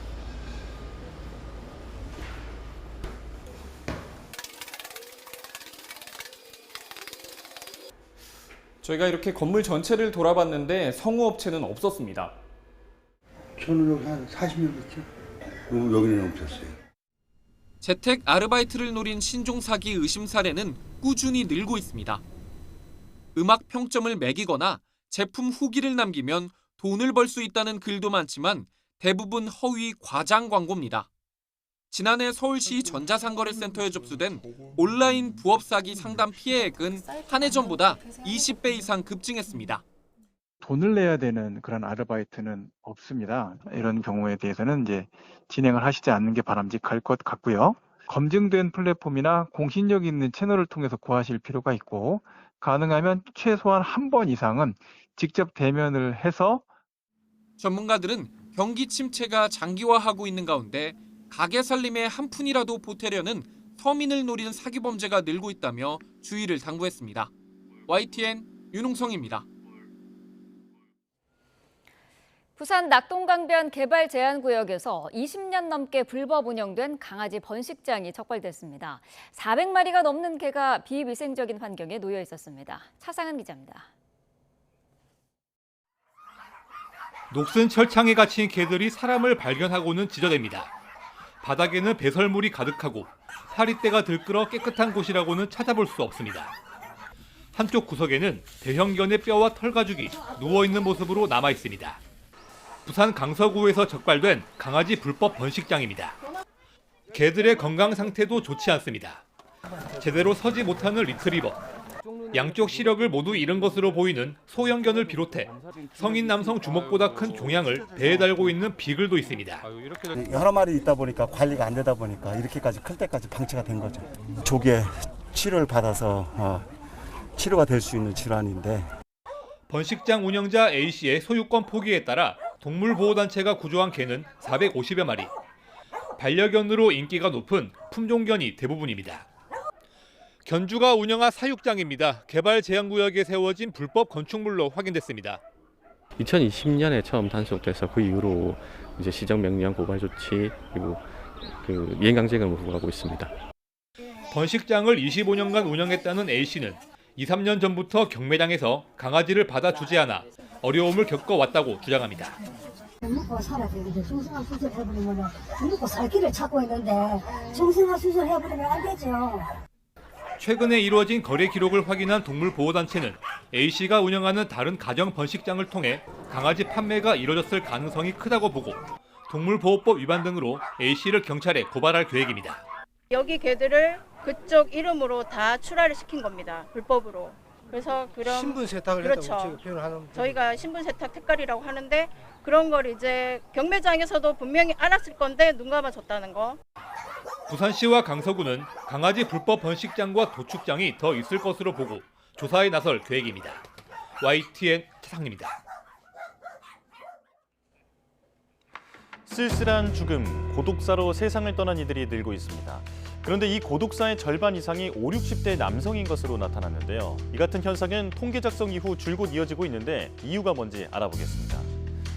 어제 보건복지부가 발표한 지난해 고독사 사망자 실태조사 결과입니다. 지난해에만 3,600여 명이 홀로 죽음을 맞았는데 지금 보시는 것처럼 5, 60대 남성의 비율이 압도적으로 많습니다. 53.9%로 절반 이상을 차지하고 있는 건데요. 자, 여성에 비해 그리고 다른 연령대와 비교하면 압도적인 비중이 눈에 띄고 있습니다. 자, 전문가들은 5, 60대 남성들이 이 시기에 은퇴를 한다는 점에 주목했습니다. 은퇴 뒤에 찾아오는 경제적 어려움을 극복하려고 재취업이나 창업에 도전해보지만 말처럼 쉽지는 않죠. 이렇게 다시 사회로 나가려는 시도가 실패하면서 좌절감이 커지고 사회와 단절되며 고독사 위험군으로 전락할 가능성이 커진다는 분석입니다. 엎친 데 덮친 격으로 이 시기에 이혼이나 사별을 겪게 되면 위기가 더 커지는데요. 가족과 헤어지면 살던 곳을 떠나 주거 환경이 열악한 곳으로 홀로 이주하는 경우가 많습니다. 이 연령대 남성의 경우 집안일이 익숙하지 않아서 생활이 제대로 되지 않고 그러다 보니 건강 관리에도 취약하게 됩니다. 고질적 만성 질환이라도 있으면 병을 키우게 되는 거죠. 고독사의 상당 부분이 원룸이나 고시원, 오피스텔에서 발생하는 것도 이와 무관치 않아 보입니다. 여기에 노년층과 비교하면 받을 수 있는 복지 서비스가 부족한 것도 구멍이라고 볼 수 있겠죠. 전문가들은 고독사가 노인들만의 문제가 아니라고 말합니다. 근본적으로 사회적 고립에서 오는 파생 현상이라는 건데요. 그래서 은퇴나 사회적 단절을 겪는 시기에는 더 적극적으로 연결고리를 만들어내려는 노력이 필요하다고 강조됩니다. 매년 반복되는 쓸쓸한 죽음, 고민할 지점이 많아 보입니다. 자, 다음 소식입니다. 전 세계적으로 유행하고 있는 H5N1형 조류 인플루엔자가 국내 야생조류에서 올해 처음으로 검출됐습니다. 방역당국은 예찰을 강화하고 가금 농장으로 전파되는 걸 막기 위해 사육 가금 이동 통제에 나섰습니다. 김지용 기자가 보도합니다. 경기도 용인에 있는 하천에서 H5N1형 고병원성 조류 인플루엔자가 검출됐습니다. 방역당국이 예찰 계획에 따라 포획한 야생조류에서 바이러스가 확인됐습니다. H5N1형은 전 세계적으로 유행하는 조류 인플루엔자 형태로 올해 국내에서 발견된 건 이번이 처음입니다. 조류 사이에서는 물론 포유류, 특히 사람에게도 옮길 수 있습니다. 아직 사람 간에 전파된 경우가 확인되지는 않았지만 한 번 감염되면 사망에 이르는 확률인 치명률이 50%를 넘어 우려됩니다. 여러 포유류에서 집단 발병 사례들이 여기저기서 많이 발견이 됐어요. 사람한테 전파 가능한 형태로 이제 변이가 일어나기 시작하면 이제 넥스트 팬데믹의 시작이라고 얘기를 하거든요. 이에 따라 방역 당국도 비상입니다. 검출 지점 부근 10km를 야생 조수류 예찰 지역으로 설정하고 해당 지역 안에서 사육하는 가금류의 이동을 통제하고 나섰습니다. 또 발견 지점 인근 철새 도래지에는 사람과 차량을 출입하지 못하게 하고 인근 가금 농장에 대한 방역도 강화하기로 했습니다. 전국 150개 철새 도래지에 대한 실태 조사도 실시해 추가 감염 상황을 살필 방침입니다. 방역 당국은 가금 농장을 상대로 차단 방역 수칙을 철저히 지키고 경미한 증상만 확인돼도 바로 신고해달라고 당부했습니다. YTN 김주영입니다. 시장의 예상을 뛰어넘은 타이완 TSMC의 실적과 탄탄한 미국 경제 지표의 영향으로 다우지수가 이틀 연속 사상 최고치를 경신했습니다. 뉴욕 증시에서 다우지수는 0.37% 오른 43,239.05로 거래를 마치면서 다시 최고치를 갈아치웠습니다. 기술주 중심의 나스닥 지수도 0.04% 상승했습니다.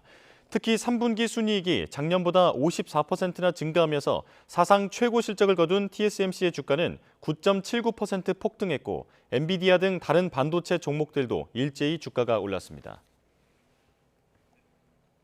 유럽중앙은행 ECB가 지난달에 이어 정책금리를 또 인하했습니다. ECB가 2달 연속해서 금리를 인하하는 건 13년 만에 처음인데 유럽의 실물 경기를 부양하기 위한 고육지책으로 보입니다. 김지영 기자입니다. 유럽중앙은행 ECB가 이번 달 3대 정책금리를 모두 내렸습니다. The Governing Council today decided to lower the three key ECB interest rates by 25 basis points. 6월과 9월에 이어 올해 들어 세 번째 금리 인하입니다. 특히 2달 연속 금리를 내린 건 13년 만에 처음입니다. 유로존에서 인플레이션이 빠르게 잡히고 대신 경기 위축 우려가 커지기 때문으로 분석됩니다. 실제로 유로존의 9월 소비자 물가 상승률은 1.7%로 통화당국 목표치 2.0%를 밑돌았습니다. Insofern hat die EZB die Inflation weitestgehend im Griff. Die Märkte konzentrieren sich jetzt vor allem auf die Stimulierung der Wirtschaft. Wir sind ja in Deutschland aktuell in einer Rezession. 라가르드 총재는 모든 지표가 하방을 가리키곤 있지만 여전히 연착륙을 바라보고 있다고 강조했습니다. 하지만 전문가들은 유로존 여러 나라에서 경기 위축 신호가 이어지고 있어 12월 올해 마지막 통화정책 회의에서도 ECB가 금리를 인하할 거라는데 무게를 두고 있습니다. 이에 따라 시장에선 미국 연방준비제도가 11월에 추가로 금리를 내릴 수 있다는 기대감도 커질 것으로 보입니다. YTN 김지영입니다. 하마스 수장 아히야 신와르의 사망에도 불구하고 이스라엘이 전쟁을 계속하겠다는 의지를 밝히면서 국제유가가 닷새 만에 올랐습니다. 뉴욕 상업거래소에서 다음 달 인도분 서부 텍사스산 원유는 0.4% 오른 배럴당 70.67달러에 거래를 마쳤습니다. 브렌트유 12월 인도분도 0.31% 오른 배럴당 74.45달러에 마감했습니다.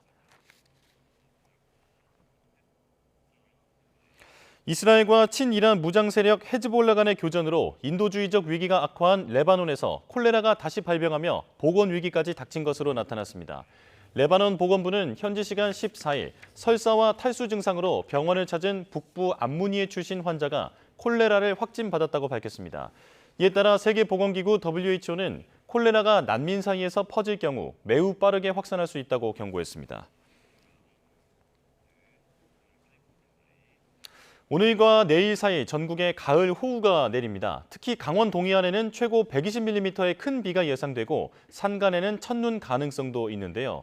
비가 그친 뒤에는 올가을 가장 추운 날씨가 찾아온다는 예보입니다. 자세한 날씨 전망 윤수빈 캐스터와 함께 알아보겠습니다. 어서 오십시오. 안녕하세요. 네. 자, 오늘은 전국에 비가 예보돼 있죠? 네, 오늘부터 주말인 내일 사이 전국에 가을철답지 않은 호우가 예고됐습니다. 서해상에서 발달한 저기압이 내륙으로 유입되면서 강하고 많은 비가 벼락과 돌풍을 동반하며 내리겠는데요. 먼저 실시간 레이더 화면으로 비 내리는 지역부터 살펴볼까요? 현재 우리나라 왼편을 보시면 비구름대가 다가오고 있는 걸 보실 수 있습니다. 지금은 중부 서해안을 중심으로 내리고 있는 비가 오전 중에는 그 밖에 전국으로 확대하겠는데요. 특히 북쪽에서는 한기를 동반한 북풍이, 남쪽에서는 더운 성질의 바람이 불면서 비구름을 더욱 강하게 발달시키겠습니다. 따라서 내일 아침까지 곳곳에 시간당 최고 30에서 50mm의 호우가 쏟아질 수 있겠습니다. 내일까지 예상되는 비 양은 강원 동해안과 산간에 최고 120mm 이상, 경남 남해안에도 많게는 100mm가 넘는 큰 비가 내리겠고요. 그 밖의 지역으로도 최고 60에서 80mm의 비가 예상됩니다. 또 기온이 낮은 강원 높은 산간에는 올가을 첫눈이 내릴 가능성도 있습니다. 마치 여름철에 내리는 비처럼 강하고 많은 비가 예상되는 만큼 배수로 주변에 쌓인 낙엽을 미리 치우는 등 저지대 침수 피해에 대비해 주시기 바랍니다. 네, 가을 호우도 문제인데 바람도 강하게 분다면서요? 네, 호우와 함께 강풍과 높은 파도에도 주의가 필요합니다. 오늘 오후부터 바람이 점차 강해지면서 내일은 전국적으로 최대 순간 풍속 초속 20m 이상의 돌풍이 몰아치겠는데요. 날아갈 수 있는 간판이나 시설물은 단단히 고정해 주시기 바랍니다. 또 주말 동안 동해안과 제주도 해안에서는 너울성 파도가 또 높게 일겠고요. 여기에 대조기까지 겹치면서 만조시 저지대 침수 가능성이 있습니다. 해안가 접근은 되도록 자제하시고 소형 선박은 선박 간 충돌로 인한 파손 피해에도 대비해 주셔야겠습니다. 네, 주의가 필요해 보이고요. 이 비가 그친 뒤에는 기온이 크게 떨어진다면서요? 네, 맞습니다. 이 비가 그친 뒤에는 북쪽에서 강한 한기가 남하합니다. 따라서 기온이 큰 폭으로 떨어지겠는데요. 자세한 주말과 휴일의 기온 전망 그래픽으로 살펴보시죠. 보통 이맘때쯤 서울의 아침 평년 기온이 10도, 낮 평년 기온이 20도인데요. 어제까지만 해도 종일 예년 기온을 웃도는 날씨가 이어졌습니다. 하지만 오늘은 강한 비바람이 불면서 낮 기온이 20도 아래로 내려가겠고요. 비가 그친 뒤 휴일 아침에는 서울 기온이 한 자릿수까지 뚝 떨어지며 올가을 가장 추운 날씨가 찾아오겠습니다. 그동안 날이 워낙 온화했기 때문에 체감하는 추위는 더 심할 것으로 보입니다. 야외 활동 시 옷차림 따뜻하게 하시기 바랍니다. 이제 두툼한 겉옷도 하나쯤은 챙겨야 할 것 같습니다. 자, 그런가 하면 곳곳이 단풍으로 물들고 있는데 절정기에 접어든 곳도 있다고요? 네, 맞습니다. 단풍의 절정은 산 전체의 약 80% 정도가 붉게 물들었을 때를 말하는데요. 지난 화요일 오대산은 올가을 처음으로 단풍이 절정기에 접어들었습니다. 현재 지역별 단풍 현황을 살펴보면 설악산과 치악산에 이어 어제는 소백산과 계룡산에도 첫 단풍이 시작됐고요. 앞으로 한라산과 북한산을 비롯한 그 밖의 산들도 점차 붉은색의 옷을 갈아입기 시작하겠습니다. 따라서 이달 말부터 다음 달 사이에는 전국 곳곳에서 알록달록한 단풍을 감상할 수 있을 전망입니다. 네, 산행에 가시는 분들은 안전에도 유의하셔야겠고요. 자, 마지막으로 다음 주 날씨 전망도 짚어주시죠. 네, 우선 다음 주 초반 또다시 전국에 비가 예보됐습니다. 월요일에 남부를 시작으로 화요일에는 중부지방에도 비가 내리겠는데요. 하지만 아직 저기압의 발달 정도와 위치 등에 따라 변동성이 무척 큰 상황입니다. 앞으로 발표되는 기상 정보를 확인해 주시고요. 이후 주 중반부터는 쾌청한 가을 날씨가 이어질 것으로 보입니다. 기온도 다시 제자리를 되찾을 것으로 보이는데요. 대부분 평년과 비슷하거나 약간 더 높은 수준의 기온을 보이겠습니다. 다만 일교차가 여전히 10도 안팎으로 크게 벌어지겠습니다. 들쑥날쑥한 기온 변화에 건강 상하지 않도록 충분한 휴식과 수면을 취해 주시고요. 따뜻한 물을 자주 마시는 등 면역력 강화에도 신경 써주시기 바랍니다. 네, 지금까지 과학기상부 윤수빈 캐스터와 함께 날씨 전망 알아봤습니다. 고맙습니다. 감사합니다.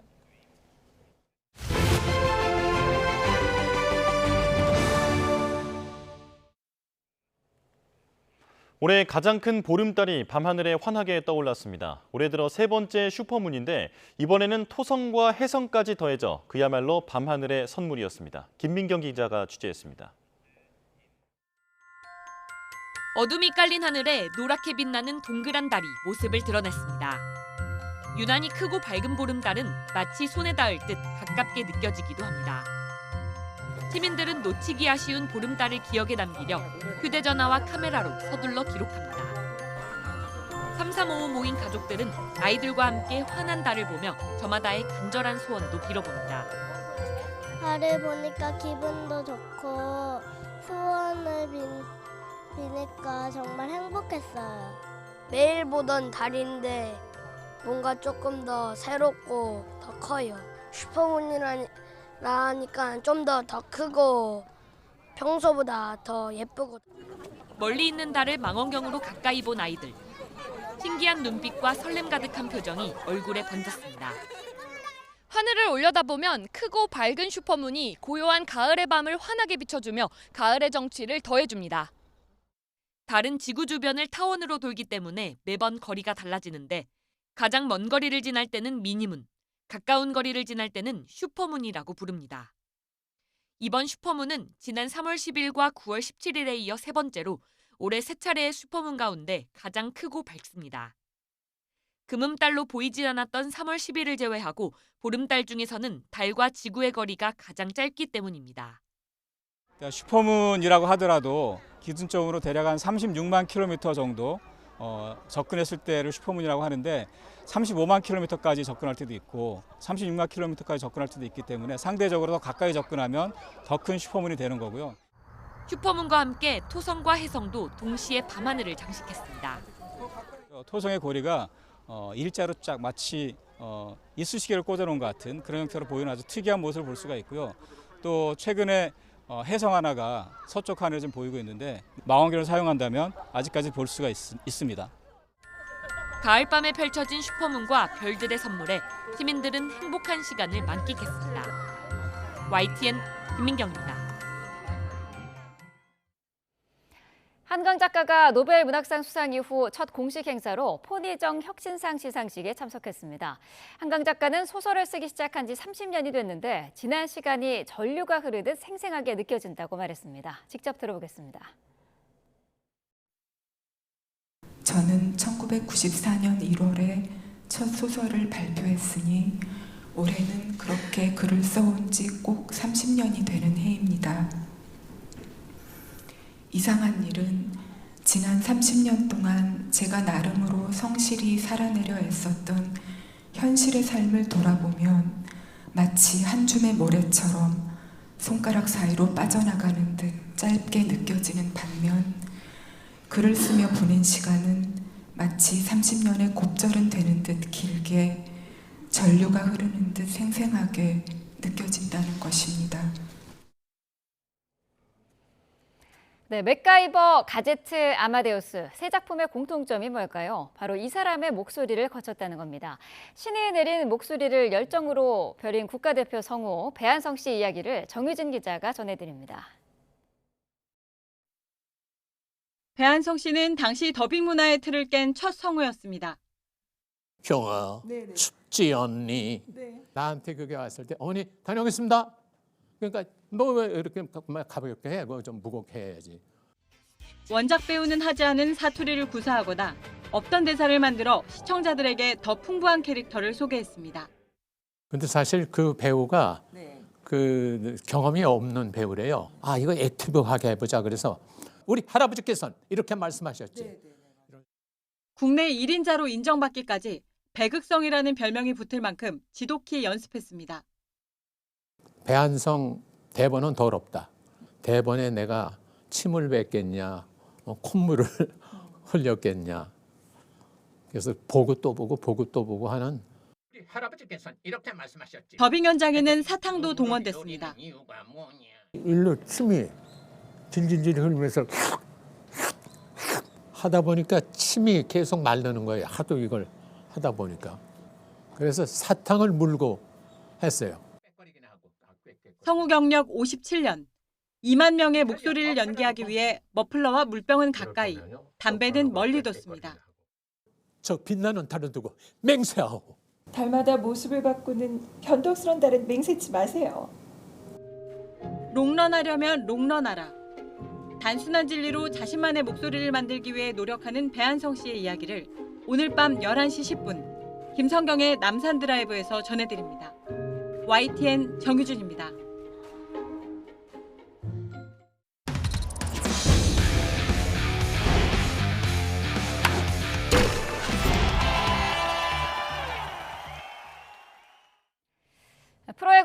플레이오프에서 홈으로 돌아온 LG가 반격에 성공하고 기사회생했습니다.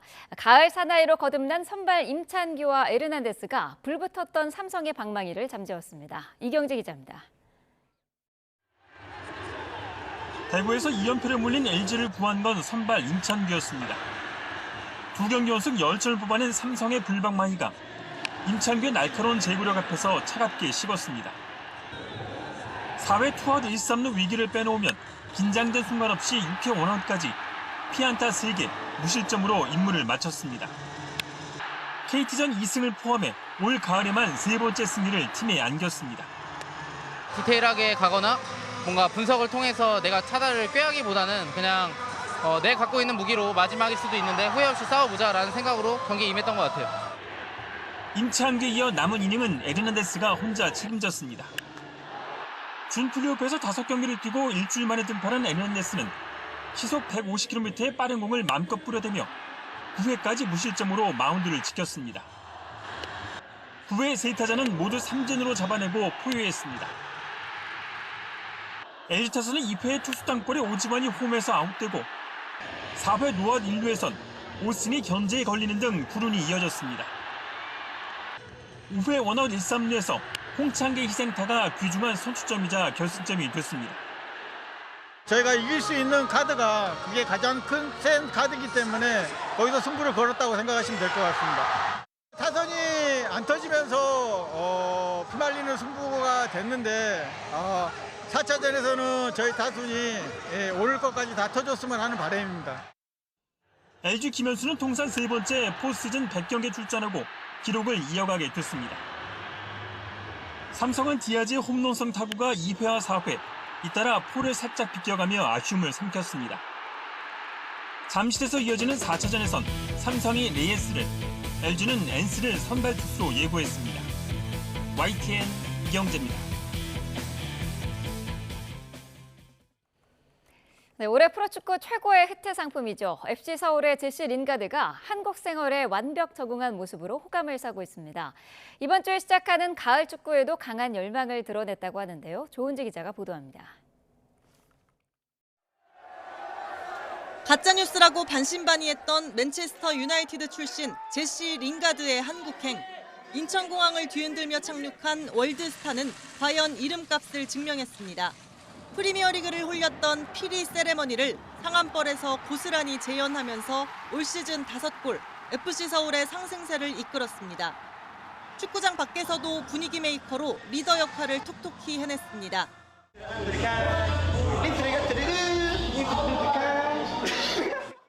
딸 호프양과 구석구석 서울 데이트를 즐기고 예능 프로그램에 출연하고 최근 유튜브 채널도 재개하는 등 한국 생활에 완벽 적응한 모습도 호감을 사고 있습니다.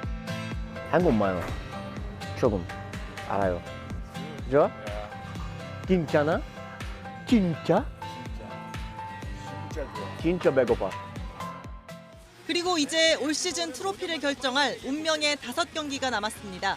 FC 서울의 역전 우승은 사실상 어려워진 가운데 3위까지 주어지는 아시아 챔피언스 리그 티켓이 현실적 목표입니다. 링가드는 군인팀의 러브콜을 재치 있게 받아넘기고 링가드 선수를 불러야 되겠네. 짬밥을 한번 먹어봐야 군대 오랍니다. 괜찮아. 파이널리그 첫 상대인 강원에는 유쾌한 도발도 서슴지 않았습니다. 링가드도 오면은 태닝 같은 것도 할 수 있고 좋은 바다가 있기 때문에. You show me restaurant? Restaurant? You show me? We need after we win, we need a restaurant to go to celebrate, you know. 매경기 결승처럼 뛰겠다. FC 서울은 사고 칠 수 있다면서 화려한 마무리를 약속한 링가드. 링가드와 함께하는 프로축구 가을 잔치 파이널 라운드는 이번 주말부터 5라운드에 걸쳐 치러집니다. YTN 조은지입니다. 세계 최대 전자상거래 업체 아마존의 스트리밍 플랫폼인 프라임 비디오가 처음으로 뉴스 생방송 분야에 진출합니다. 아마존 프라임 비디오는 미국 대선일인 오는 11일 5일 오후 5시부터 브라이언 윌리엄스와 함께하는 선거의 밤 방송을 스트리밍한다고 밝혔습니다. 프라임 비디오가 화이트 체리 엔터테인먼트와 함께 제작하는 이 프로그램은 선거 당일 실시간으로 투표 결과를 전하고 다양한 전문가들과 함께 심층 분석을 제공하는 것을 목표로 합니다. 기존 방송사들이 주요 선거 때마다 하는 투표 결과 중계 해설 방송과 비슷한 포맷이 될 것으로 보입니다. 네, 뉴스업 금요일 순서 마칩니다. 시청해주신 여러분 고맙습니다.